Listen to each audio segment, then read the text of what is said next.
I think somebody's happy about the new van bed. Follow along as I show you how I took our empty cargo van from this to this. I wanted to show all the rivets that we added. We had to get a cone drill bit to make these holes just a tiny bit bigger, and that cone drill bit worked like a dream. We were so impressed with it.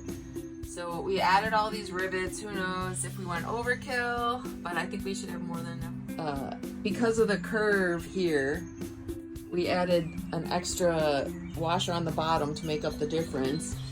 And the ones on the top just have the rubber washer, and I don't know, I'm using those because I thought the metal rubbing together would be noisier. So that was just an extra precaution. So here we go. The test has come. I'm so excited. One of the parts that I want to add here is that you want to ratchet each bolt a little at a time, because if you ratchet the first bolt down all the way, it'll create too much of an angle and the rest of the bolts won't go in smoothly. Sanded, primed, and spray painted the 2x6s. Make them look sleek. I like that. I'll just say that black gloss spray paint is pretty hard to work with, but way better than just raw wood. I like it a lot.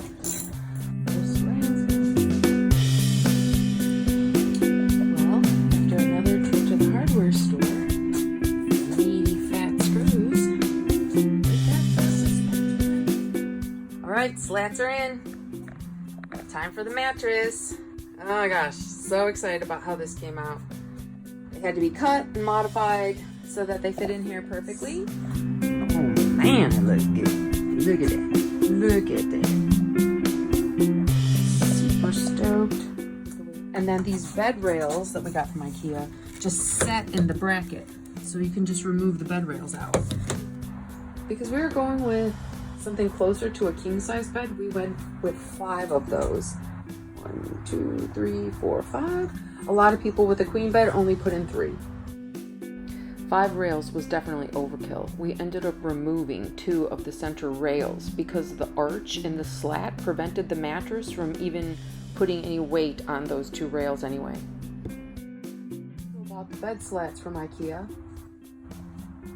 and had to cut about 4 inches off the middle because we're cutting about 8 inches off of the king size mattress, king size bed, and we removed this ribbon to do that. So now we're reattaching the ribbon because the bed is about 2 inches shorter, 3 inches shorter than a king size bed. We had to take a couple of the slats off, so we just cut the ribbon and removed the slat. And then we used this heavy Velcro, cut it into little strips to hold each board in place, and you can see when I wiggle it, it's super sturdy. Down the center, I just ran one across the whole center so that I love it. I love that underneath is all open. I can crawl right through. One of the best things about this bed is that all of this can be removed in about 5 minutes. And take off 2 of the rails to make it a twin size bed. So you're taking a trip alone, you can modify it and have we got a bed. We got a bed. It's huge.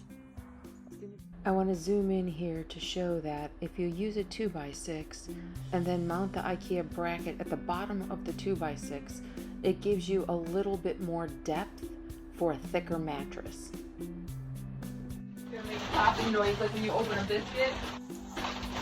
Oh, here it comes. Is it folded in half? Yeah, it is. Yeah. Oh wait, is this the bottom?